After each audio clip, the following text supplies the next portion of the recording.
aí, pessoal da Entre Chicanes, tudo bem? Eu sou a Nara Martins e, de novo, eu tô aqui com a Gabi e com a Duda, a equipe completa do Entre Chicanes, para fazer mais uma entrevista para vocês. E hoje é com o Matheus Iório. Matheus, muito prazer, muito obrigada por ter topado a entrevista. Vou abrir esse espaço para você se apresentar rapidinho para a galera te conhecer um pouquinho mais. Fala aí, pessoal, tudo certo? Eu sou o Matheus Iório, tenho 24 anos de idade, piloto profissional, desde os meus, 13 anos de idade, então eu tenho um chãozinho aí já de automobilismo e estou muito feliz pela oportunidade que vocês estão dando aí com essa entrevista, poder falar um pouco da minha carreira, algumas dúvidas que vocês tenham. Então, mais uma vez, muito obrigado pela oportunidade. Muito bom. Bom, a minha primeira pergunta para você é justamente sobre tudo que você faz dentro e fora do automobilismo, né? Então, a gente viu que você é uma pessoa multitarefas. Você é piloto, você também é coach, você também é modelo. Então, como que funciona para você conciliar tudo isso? E se você pudesse escolher uma delas para fazer para o resto da vida, qual que você escolheria? Bom, eu acho que não é dúvida nenhuma que eu escolheria ser piloto profissional, ganhar o meu dinheiro, o meu sustento dentro do próprio automobilismo, que é, na verdade, já respondendo essa pergunta toda, a maneira como eu estou enxergando o automobilismo em si, dentro de outras oportunidades como ser coach, passar a minha experiência para novos integrantes do automobilismo, para pessoas que querem ingressar ou que às vezes têm alguma dificuldade dentro da pista e já estão no automobilismo faz um tempo. Então, o trabalho de coach surgiu dentro desse âmbito aí. Como acho que vocês imaginam, a carreira de piloto ela é bem complicada, porque você precisa de um patrocínio, você precisa de um aporte financeiro. Se você não tem esse aporte vindo de você mesmo, vindo da tua família, você precisa de alguém que acredite na tua carreira. Então, o automobilismo é um esporte caro, no geral. E dentro disso tudo, as oportunidades como coach têm aparecido para mim de um tempo para cá, de alguns anos para cá, apareceram umas oportunidades mais fortes, umas oportunidades maiores de eu estar trabalhando com isso, é o que eu estou me aplicando mais no momento. Fora isso, você falou da carreira de modelo, não é uma carreira principal para mim, mas é algo que, como minha mãe me colocou quando eu era menor, eu tenho levado ainda, digamos isso, como um ganha-pão extra aí. Então eu consigo uma renda extra, consigo fazer parte desse meio que também é muito legal, muito interessante e que eu gosto bastante. É bem legal, né? Porque a carreira de coach é uma das coisas que a gente está vendo, está aparecendo um pouco mais agora, e faz muito sentido, né? Para você ser piloto, você também tem uma experiência como coach, já te dá uma outra visão, você consegue ver um pouco pelo lado de fora. Então faz super sentido, mas eu imagino que seja um desafio você conciliar tudo isso, né? É bem complicado. Para falar a verdade, esse ano tem sido um pouco mais fácil para mim, porque eu não estou assinado com nenhuma equipe, nenhuma categoria em específico, então fazer o trabalho de coach tem sido um pouco mais fácil, a questão de conciliar as datas, né, dos finais de semana de corrida. Mas fora isso, o desafio maior é você saber ler a situação inteira que está se passando com o piloto que está lá dentro do carro. Para a gente que já passou o final de semana de corrida dentro do carro, quando a gente se coloca em uma outra perspectiva, é algo muito bacana e é muito gratificante, tem sido muito gratificante para mim ver a evolução do piloto, ver como as tuas dicas dão realmente frutos. E fora isso, eu já passei essa parte toda de estar guiando e às vezes ter o meu coach lá falando para mim, puta, faz isso, faz aquilo outro e você, não vai dar certo. E dá, entendeu? Então, é até mais fácil, eu diria, você enxergar as coisas do lado de fora quando você não está guiando, você não tem aquela pressão de dentro do carro, você não tem que performar bem, você tem que estar lá e analisar o que daria certo, o que seria melhor, o que não seria. Então, quando você vê resultado dentro disso tudo, é muito gratificante e eu fico muito feliz de conseguir estar fazendo um trabalho desse, que, querendo ou não, tem dado frutos. Ano passado deu bons frutos, e esse ano também a gente continua nessa mesma jornada. A gente está torcendo bastante por você, que é uma coisa que provavelmente vai dar muito certo. E é realmente muito legal, né? Essa experiência que você tem de fora, de você ter calma para conseguir falar e analisar a corrida, analisar o seu piloto, vai te dar uma experiência muito grande para quando você voltar para as categorias, acontecer várias coisas na sua vida, você já tem essa outra bagagem, que é uma coisa super interessante também para a carreira. Exatamente. A minha próxima pergunta é, voltando um pouquinho no tempo, que você comentou que você começou no automobilismo desde muito novo, e a gente ficou curioso para saber como que surgiu esse amor, essa paixão, como que do nada você falou, eu quero competir no kart, eu quero fazer carreira. Alguém da família apresentou? Foi algum amigo? Como que surgiu? Como que é a sua história com o automobilismo? Bom, na verdade, a história do automobilismo começou com moto. O meu pai, ele sempre foi apaixonado por velocidade. Ele, quando eu tinha de 6 para 7 anos de idade, ele me deu uma motocross. Então, eu comecei andando de motocross. Minha mãe ficou louca das ideias, né? Porque dá para imaginar uma criança de 6, 7 anos sentada numa moto. E eu comecei a andar, a treinar de motocross, até tive um tombo lá, falei, putz, pai, assustei, não quero mais, parei. E aí, depois disso, eu comecei a sentir falta de faltar às aulas da escola para fazer alguma coisa que eu gostava. Então, meu pai me levou para andar de kart e comecei andando em kart amador indoor. E aí, depois disso, ele comprou um kart para mim, eu comecei a treinar. E o meu primeiro ano competindo em campeonatos, digamos, estaduais, brasileiros, de kart, foi em 2011. Meu primeiro ano de kart foi em 2011. 2012 eu fui campeão paulista, 2013 eu me acidentei, quebrei a clavícula, fiquei um ano parado, basicamente. 2014 eu voltei já nos carros de corrida, andando e treinando de Fórmula 3 no Brasil. Em 2015 e 16 eu corri de Fórmula 3 no Brasil, 2017 e 18 corri de Fórmula 3 na Europa, 2019, 20 e 21 eu voltei para o Brasil correndo nos carros de turismo, e agora a gente está aqui conversando e essa é a minha atualidade. Nossa, mas realmente, assim, deve ser um desespero para os pais, né? Para sua mãe ficar vendo você andar de moto e depois querer ainda seguir em outra carreira de kart, enfim, que também é mega perigoso. E é muito engraçado como as coisas acontecem muito rápido, né? Tipo, você Sim. entrou e aí você ganhou e aí já foi um emendando no outro, mas é muito legal mesmo. E você tem vontade de voltar para as categorias de moto? Porque a gente sabe que tem várias coisas, né? Olha, eu sinto muita saudade de andar de moto, mas hoje em dia eu sei que assim é um esporte muito mais perigoso e muito mais de contato do que o automobilismo, né? A gente andando de carro de corrida, não diretamente o kart. Você andando de carro, você tem lá toda a gaiola do carro em volta, ou se for de forma, você tem todo o monocoque ali te protegendo, o cinto, 6 pontas, você tem o HANS, você tem o capacete. Então, qualquer tipo de acidente que aconteça é muito mais difícil que algo atinja diretamente você. Já de moto é você e você, se você cair, se você trombar, é direto o teu corpo. Então, assim, eu fico mais na saudade mesmo do que andando. Mas eu sinto muita, muita vontade de voltar, pelo menos fazer alguns treininhos. Não, realmente, os acidentes que a gente vê, ou tipo, até o dia a dia da pista, né, de um piloto de MotoGP, por exemplo, é uma coisa muito arriscada. É muito perigoso, né? Mas com certeza a gente vai te ver aí andando de moto como um hobby, talvez mais pra frente, então Eu faz acredito sentido. que sim, eu acredito que sim. Se tudo der certo e minha mãe não me encher muito o saco, eu vou. Tem que validar também, né? Ela que começou com todo esse medo no início. Exato.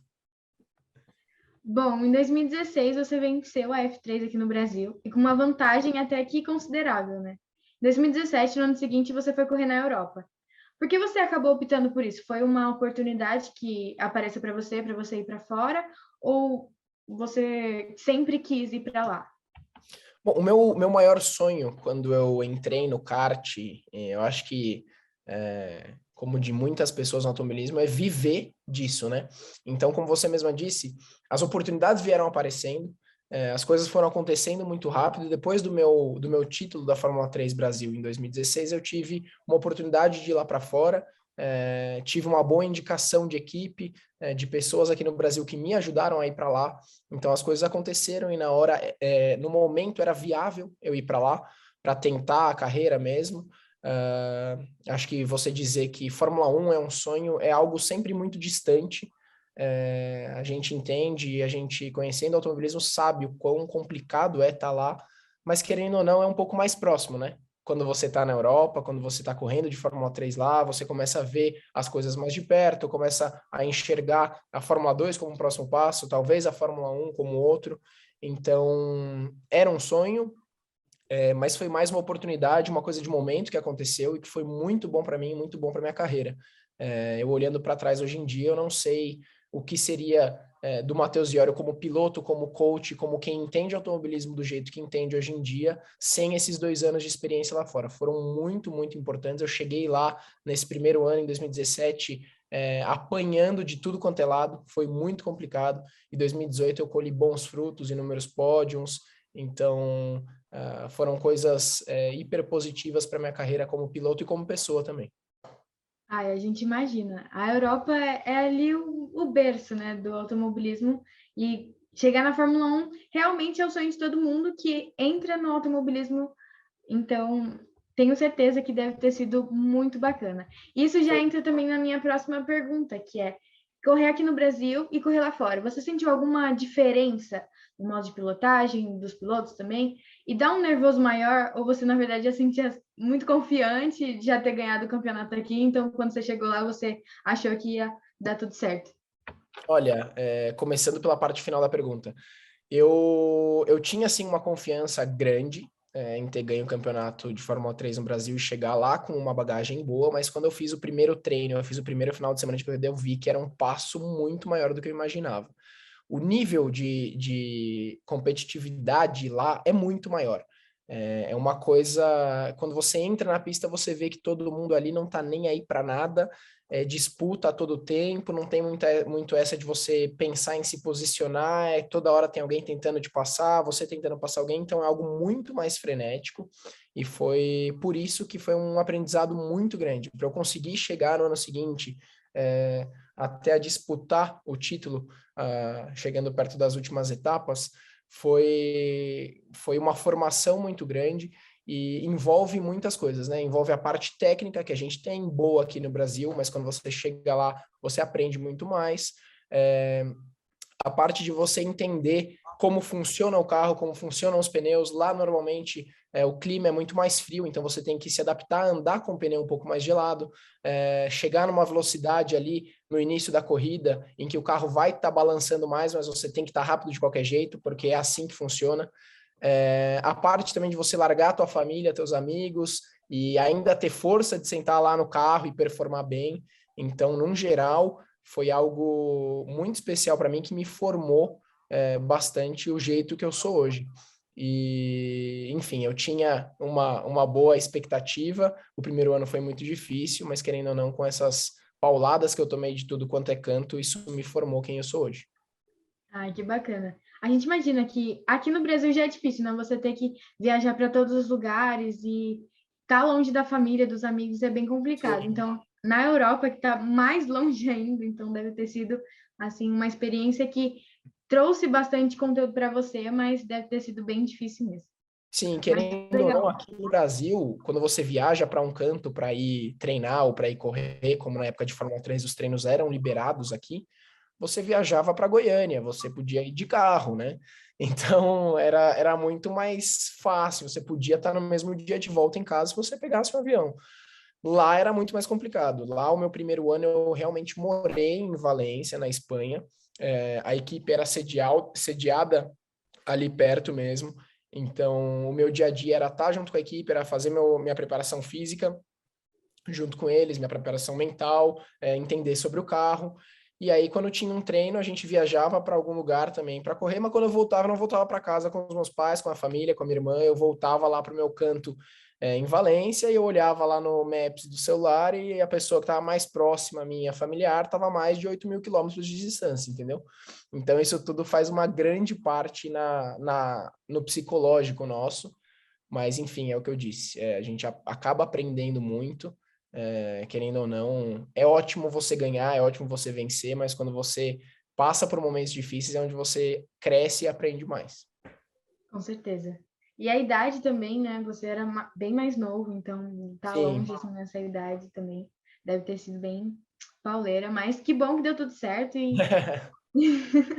a minha próxima pergunta é que de tantos circuitos que você já correu, né, incríveis, na Europa, aqui no Brasil, qual que você acha o mais legal e que você, assim, correria para sempre? Olha, existem muitos circuitos legais, tanto aqui no Brasil quanto lá fora, mas se eu pudesse escolher de todos que eu já andei, com certeza eu escolheria Spa. É um circuito que é um circuito muito rápido. Agora eles estão fazendo a mudança ali na Rouge e tudo mais, mas é um circuito muito rápido, é um circuito muito técnico, onde você tem curva de baixa de segunda marcha, você tem curva de alta de sexta marcha, você tem curva de média de quarta, terceira marcha, então é muito técnico. E por ser um circuito longo, com retas grandes, isso te possibilita uma corrida muito mais movimentada do que qualquer outro circuito. Então, a corrida em si era legal, a classificação era legal, porque você tinha o jogo todo de vácuo. Era uma pista que você não podia errar, porque de Fórmula 3, o tempo de volta lá era em torno de 2 minutos e 17 segundos. Então, assim, você tinha que andar realmente na ponta dos dedos, porque qualquer 2, 3 décimos que você perdesse, você estava no fim do pelotão. Então, esse sim é um circuito que, com certeza, eu escolheria para andar toda semana, se eu pudesse. Ah, legal. Eu gosto bastante de Spa, mas eu não gosto na chuva, que eu acho muito perigoso. Eu tenho Mas é muito legal guiar medo. na chuva lá, viu? Muito Sério. legal. Meu Muito Deus, a legal. gente vendo daqui de fora já acha assim, meu Deus, vai ter corrida mesmo chovendo. Tem certeza que eles querem entrar dentro do Eu carro? acho que na chuva qualquer pista fica mais legal. Ah, legal saber Muito disso. mais técnico, muito mais complicado. Aí separa quem realmente tem a parte de entender o funcionamento do carro e dos pneus na chuva, do que simplesmente sentar lá e fazer tudo pé embaixo, e é isso. Também tem essa parte, né? Ver ali quem realmente está bem preparado, que chegou Exatamente. ali. Ó, eu sempre brinco dizendo que eu sou spa francofóbica, porque porque spa é um circuito que eu já fico nervosa só de ver, desde todos os acidentes que aconteceram na F2. Então, tipo assim, eu acho spa incrível, dá um nervoso sempre que vai rolar, mas você tem muito mais propriedade do que a gente, né? Você correu realmente lá, então. Mas então, sou a Gabi, vou te fazer 3 perguntinhas, né? E assim, você correu nas categorias de Fórmula, como você falou, correu aqui, correu lá fora, e depois você veio para o turismo. Qual foi a Sim. maior diferença? O que mais, assim, qual foi o seu maior sofrimento em mudar de um tipo de corrida, de carro, de categoria, de tudo, de um para o outro? O maior sofrimento foi o calor que eu passo hoje em dia dentro dos carros de turismo, porque olha, meu Jesus amado, vocês não têm ideia, gente. É muito quente. É muito quente. Para quem tá num Fórmula, acostumado a tomar vento na cara, e você entra no turismo, num Stock Light, por exemplo, que passa de 50 graus, você com a underwear lá, anti-chamas, o macacão, o capacete, balaclava, é muito complicado. Acho que o sofrimento maior foi esse. Mas, enfim, eu acho que a maior diferença, na verdade, é tudo diferente, né? A única coisa que realmente é bem parecido é a questão da corrida em si. Quando você entra no carro de turismo, você tem que reaprender a maior parte das coisas que você já tinha setado na tua cabeça de como guiar. Então, é um carro muito mais pesado que, no geral, você precisa frear um pouco mais cedo para poder parar a inércia do peso todo do carro, conseguir contornar curva com uma velocidade um pouco mais lenta para sempre voltar para o acelerador cedo e ganhar a inércia de novo. Não é um carro de forma onde você consegue frear mais dentro, que nem um kart, e apontar ele aonde você quiser. Então, eu tive que reformular todo esse mindset para poder entender como funciona um carro de turismo. Quando eu voltei da Europa de 2018 para 2019, final de 2018, eu achava que eu não ia correr de nada em 2019 e que aí tinha ficado minha carreira, ia trabalhar com meu pai e assim seria. Mas eu tive a oportunidade pela Porsche de participar do programa de pilotos júnior deles, que foi onde realmente abriu portas para mim. Ingressei no programa de pilotos júnior da Porsche em 2019 e junto com isso apareceu a oportunidade de eu correr de Stock Light na equipe do Buchecha na W2. E esse ano foi muito, muito importante para mim, dentre esses 3 anos que eu participei aí direto de corridas aqui no Brasil em carros de turismo, porque eu tive a oportunidade de 1 ano correr em 2 carros diferentes de turismo e aprender o funcionamento disso tudo. Então, realmente, tudo muda. Mas uma das coisas que é legal falar é que é muito mais legal, pelo menos eu acho, eu acredito que quem já passou por corridas de Fórmula e de turismo pensa na mesma coisa, é muito mais legal a corrida em si do turismo do que do Fórmula. Você conseguir colocar do lado de um cara, esfregar a porta, sem se preocupar com bater uma suspensão e ir para o ar, é muito mais bacana, você acaba aproveitando mais, fica um pouco mais raiz mesmo a corrida. Eu até brinco dizendo que quem tá sentindo falta da Fórmula 1 é porque não conhece a Stock Car. Porque realmente nunca assistiu a Stock Car, porque a Stock Car, ela proporciona muito mais. E assim, a gente tá muito falando com pilotos que vão correr agora na F4, então a gente sempre pergunta para eles qual é a dificuldade maior do kart pro Fórmula. E eles sempre citam muito do que você citou. Que realmente você passa muito tempo correndo de um jeito e agora você vai para uma categoria que, querendo ou não, é muito diferente. E outra coisa, você simplesmente leu o nosso roteiro, porque a gente ia falar na próxima pergunta sobre a Porsche, sobre a Stock Light e a Porsche serem no mesmo ano. Justamente, tipo, como que foi conciliar E tem alguma categoria que hoje, assim, tu ainda quer muito correr? Se tem alguma categoria que eu ainda tenho sonho de correr ou... Sim. Olha, eu tenho o sonho de correr em inúmeras provas conceituadas pelo mundo inteiro, mas o meu principal foco é viver do automobilismo. E como eu disse, atualmente eu estou conseguindo sobreviver disso em cima dos trabalhos de coach que eu tenho feito. Isso tem me ajudado a estar no meio e isso já me deixa muito feliz. Mas uma categoria que eu gostaria muito de correr, não uma categoria em específico, mas uma corrida em específico, a 24 horas de Le Mans, é algo que me chama muita atenção. Eu gosto de provas de longa duração, então isso ainda é um sonho na minha cabeça, é algo que me chama muita atenção. Como eu já disse, Fórmula 1 sempre foi uma coisa muito distante para mim, eu sempre tive muito pé no chão em relação a isso, e meu maior desejo sempre foi viver do automobilismo. Quanto ao que você disse de a diferença de um carro para o outro,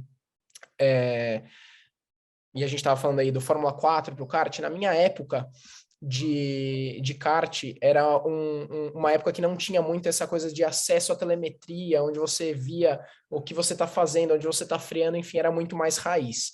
Hoje em dia a gente tem muito mais acesso a coisas e dados que você consegue ver o que fazer. Então, assim, essa transição ficou um pouco mais fácil, você estudando os gráficos, sabendo o que deve ser feito ou não, mas realmente é algo que você tem que se atentar e estudar mesmo, para entender o funcionamento de cada coisa e conseguir mudar o teu estilo de guiada para poder ser o mais rápido possível. Quanto à Porsche, eu não sei se eu estou respondendo uma pergunta já antes do roteiro ou não. Não, é porque tinha uma pergunta que eu ia falar justamente sobre a Porsche, e você já foi logo falando, então pode continuar. Conciliar esse ano não foi um problema.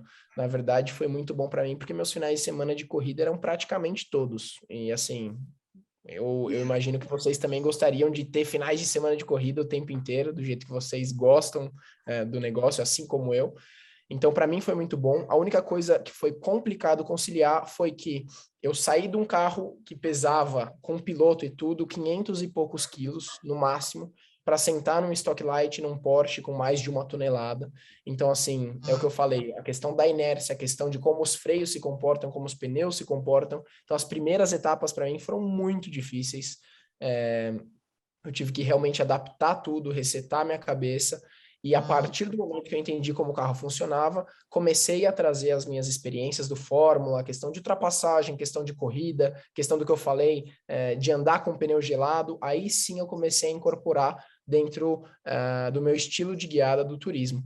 Mas realmente foi algo que eu tive que trabalhar bastante e os resultados começaram a aparecer majoritariamente do meio do ano para frente, né? Quando eu comecei a ganhar a corrida de Stock Light, quando eu comecei a ganhar a corrida de Porsche, foi realmente onde eu entendi como funcionava cada carro, e foi algo que eu tive que trabalhar bastante e foi bem complicado. Mas conciliar os 2 finais de semana de corrida, para mim, diferentes, foi algo maravilhoso. Entendi. Eu até imaginei que fosse mesmo. Eu botei essa pergunta mais assim, só para ter certeza. Porque geralmente a galera que concilia as duas categorias, e tem muita gente fazendo isso hoje em dia, né? Sim. Tá todo final de semana aparecendo em uma corrida na Band. Então, imagino que não deve ser ruim. Você é coach agora, na Porsche, e acredito que você tenha clientes em outros locais. E a gente só queria saber um pouquinho de como que é a tua rotina sendo coach, porque a gente realmente não faz a menor ideia do que vocês fazem e tudo mais. Tá. A questão do coach, antigamente eu também, quando estava correndo, acreditava que era uma coisa muito mais só de pista, e junto com quem eu tive de base na minha vida como piloto de coach, do outro lado do que eu hoje estou vivendo, quando eu era a criança lá que andava de Fórmula 3 e que estava querendo ser campeão e tudo mais, foi junto com os Girani, Danilo e o Denis. Então, eu aprendi que essa parte do ser coach é muito mais do que você chegar na pista e falar no rádio para o cara o que ele tem que fazer ou não.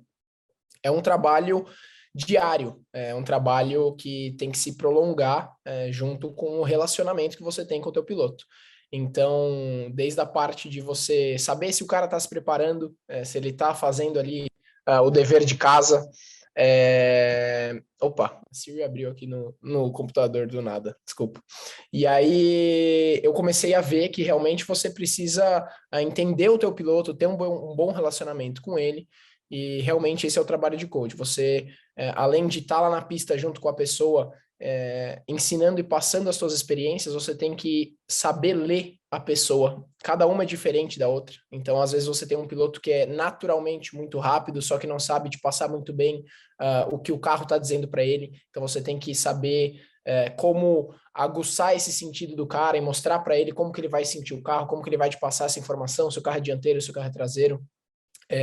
Então é um trabalho muito legal de ser feito, porque é um desafio realmente, ainda mais para gente que já passou da fase de estar guiando e de alguém te instruindo. Hoje em dia você está do lado de fora ensinando alguém e tentando encontrar pontos aonde ele vai poder melhorar para conseguir eventualmente ganhar corrida e ser campeão, vai muito além de você, como eu disse, ficar no rádio falando para ele frear mais dentro ou não. É você saber se o cara está fazendo o dever de casa, se ele está preenchendo lá os papéis de reporte do carro, se ele está indo para a academia se preparar, se ele está realmente querendo aquilo que ele diz querer, entendeu?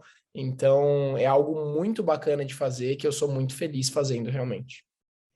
Eu imagino que cada vitória de cada um deles é como se fosse uma vitória para você, né? Então, sim, imagino sim. que seja bem emocionante. Ano passado, eu trabalhei com um piloto chamado Ricardo Fontanari na Porsche Cup. É um trabalho que começou ano retrasado, do meio para o final do ano retrasado. Ele ingressou na categoria, ele já tinha corrido de kart quando ele era adolescente, pequeno, e aí parou por motivos de trabalho e tudo mais, e quando ele voltou, ele já voltou ali com 50 anos de idade, correndo na Porsche Cup. E a gente se conheceu lá dentro da Cup, quando eu estava trabalhando pela Cup lá.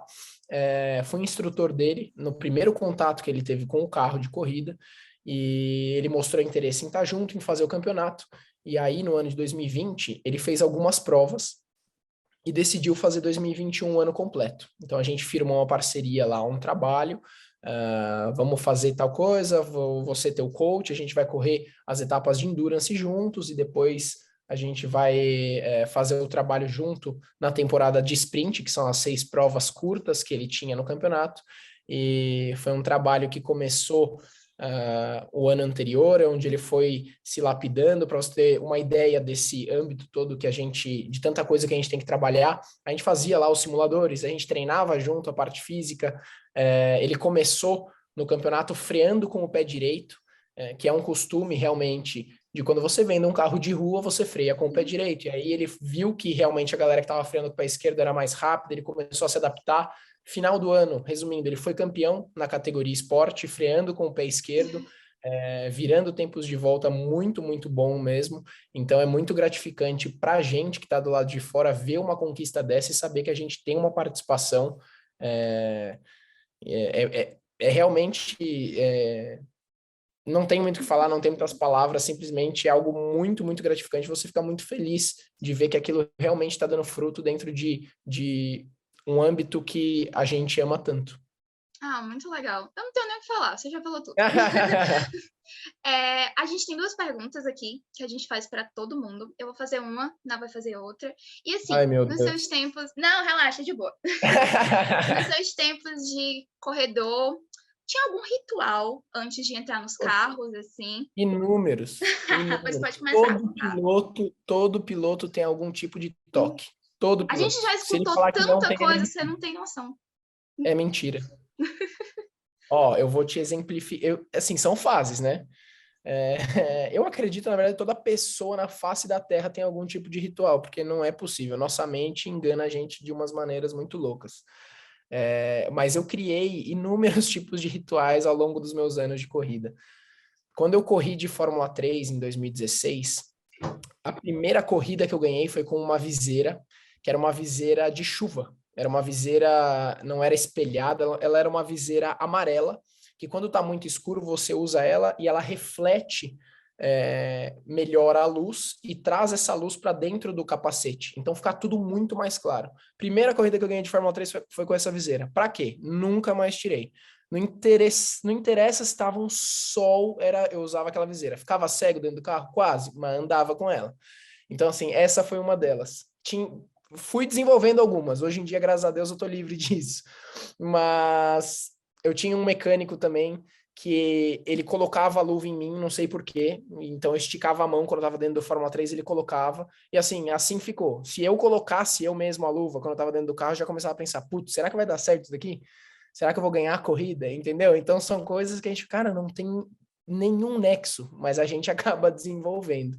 Eu acho que essas duas foram as que mais me chamaram a atenção, porque eu realmente percebi que eu criava. Nunca tive essa de entrar com o pé direito dentro do carro, nem nada, mas são superstições que cada um tem e cada um, por algum motivo X, acaba desenvolvendo, não tem explicação. Acredite se quiser, as suas foram bem normais. A gente já ouviu pulo, a gente já ouviu café, a gente já ouviu cueca, a gente já ouviu tudo que você imaginar aqui. Da cueca é clássica, né? Cueca, meia. Clássica. Meia também. Eu tenho um amigo que coloca a sapatilha de uma certa maneira, só amarra depois ou antes.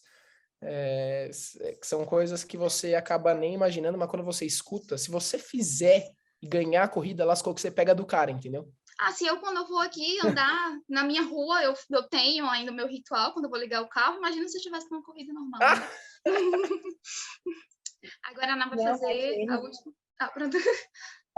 Essa parte do ritual, cada vez mais você vai pensando em várias coisas e, putz, fiz essa coisa que deu certo, daqui a pouco você faz um checklist completo, você tá levando ali 3 horas para fazer tudo que você precisa fazer, é uma grande loucura. Carro cheio de santo, cheio de coisa lá dentro, não cabe mais nada. Então. Nem o piloto cabe mais lá dentro. Não, mas bem legal saber dos seus rituais e realmente, como a Gabi falou, é bem comum, tá? Então, fique tranquilo, ninguém aqui vai te julgar por nada.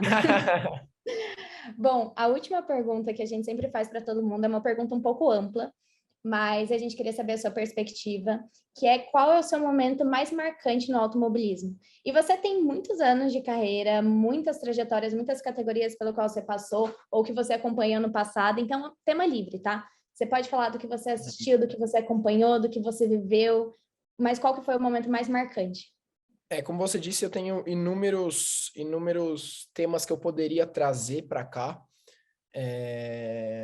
Mas assim, eu acho que se for para eu escolher uma data certa, eu não diria sobre o meu título de Fórmula 3, eu acho que é algo que, assim, todo piloto que já foi campeão sabe o que é importante, o que realmente acontece, cada um tem suas conquistas. Mas eu diria que o meu momento mais marcante teria de ser dividido em 2. O primeiro deles foi a minha transição do Fórmula para o turismo, porque foi um ano em que, querendo ou não, eu tinha altas expectativas de me manter na Europa, tinha feito um bom ano, meu segundo ano de Europa, briguei ali pelo vice-campeonato até a última etapa, quando bateram em mim me arrancaram, mas eu tinha muita expectativa para um ano seguinte de me manter lá, e realmente foi um balde de água fria saber que eu não ia conseguir, e do nada eu me vi sem assento nenhum para correr. Então, esse seria o primeiro momento, porque voltando para o Brasil, eu tive a oportunidade de me manter fazendo o que eu amo, com a oportunidade da Porsche, com o Junior Program. Então, essa seria o meu primeiro momento.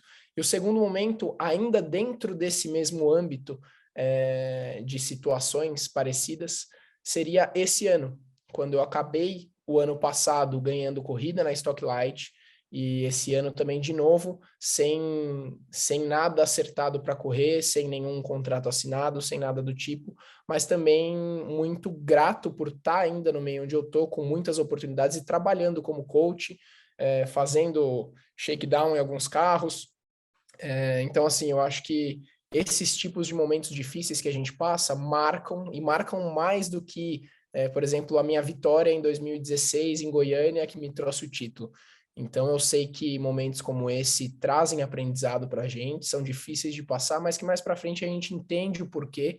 E, resumindo, só de eu ainda estar trabalhando com isso, ainda estar no meio e ainda ter um pouco de esperança de que as coisas vão acontecer, isso me marca muito e me deixa muito feliz e muito grato de ter a vida que eu tenho, de ter tido as oportunidades que eu tive até agora, de meu pai conseguir me colocar nesse esporte, de eu estar hoje em dia caminhando com as próprias pernas. Então, são coisas que me marcam positivamente, por mais que as situações não sejam tão positivas. Não, realmente, o automobilismo, assim, quanto mais a gente aprofunda e conversa com vocês que estão no meio, mais a gente vê que é um esporte muito difícil. Tipo, a gente via as corridas e falava, caraca, como que ele conseguiu segurar nessa curva? Ou como que saiu andando desse acidente? Mas é muito mais do que isso, né? O ambiente que você tem ali de competição, que é realmente muito difícil, e essas oportunidades que às vezes faltam, pode desanimar um pouco, mas só por você estar dentro do automobilismo é uma coisa mega importante, né? Porque contato ali dentro é a coisa mais importante que você pode ter, né? Você vai vendo o que vai acontecendo, você sabe em primeira mão, então as oportunidades com certeza não vão faltar para frente. Sim, assim como qualquer outra coisa na vida, hoje em dia eu enxergo isso como um ponto motivador. É algo que quando você passa por situações difíceis, seja no automobilismo ou fora do automobilismo, isso quando outras oportunidades aparecem e se mostram para você, te fazem dar muito mais valor àquilo e muito mais gana para fazer aquilo que você quer fazer. Então, eu acho que isso é muito positivo. O automobilismo, como qualquer outro esporte, a gente vê aí os pais falando que colocam as crianças cedo no esporte, isso e aquilo. Hoje em dia eu vejo o porquê. Eu vejo que isso realmente te traz uma visão de vida muito diferente do que se você não fizesse nada do tipo.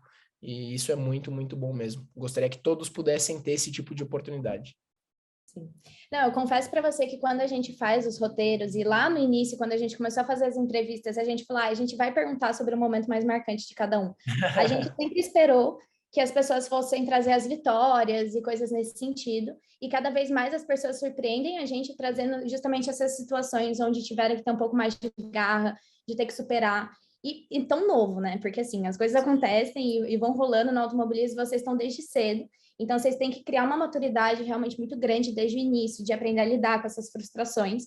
Mas quando a gente criou isso, a gente imaginou que todo mundo fosse trazer das vitórias, tá? Mas é legal Você saber. pode ter certeza que todo piloto, antes de passar pelas frustrações, também achavam que iam só falar dos momentos marcantes de vitória. Mas quando a gente passa por esse tipo de coisa, a gente vê que realmente marca muito mais. Marca muito mais. Porque assim, hoje em dia eu olho para minha vida daqui para frente e eu falo, cara, o que eu vou ser da vida se eu não for trabalhar nesse meio, entendeu? Eu sei que eu tenho outras oportunidades, eu sei que eu posso abrir um negócio, que eu posso me ver fazendo outra coisa, mas assim, acho que eu nunca seria feliz tendo que trabalhar num escritório encamisado, entendeu? Então, assim, a gente dá muito mais valor quando a gente tem esse tipo de oportunidade, quando a gente passa por certos perrengues, e realmente faz a gente enxergar quem a gente realmente é, o que a gente ama fazer. Não, mas fica tranquilo que vai aparecer um monte de oportunidade ainda para Sempre você. aparece. Justamente por causa dessas experiências e tudo mais, fica tranquilo que trabalhar no escritório não vai ser sua realidade. A gente confia e estamos torcendo por isso. Bom, Matheus, essas foram as perguntas que a gente preparou para você. Muito obrigada, foi um prazer te conhecer um pouco mais sobre essa trajetória. A gente está torcendo muito por você, tanto quanto coach, como piloto, várias oportunidades, a gente vai estar te acompanhando de perto. E para quem acompanhou a gente até aqui, muito obrigado. Acompanhe a gente lá no Instagram também, no YouTube, enfim, no Spotify, que a gente também está lá. Muito obrigada e até a próxima.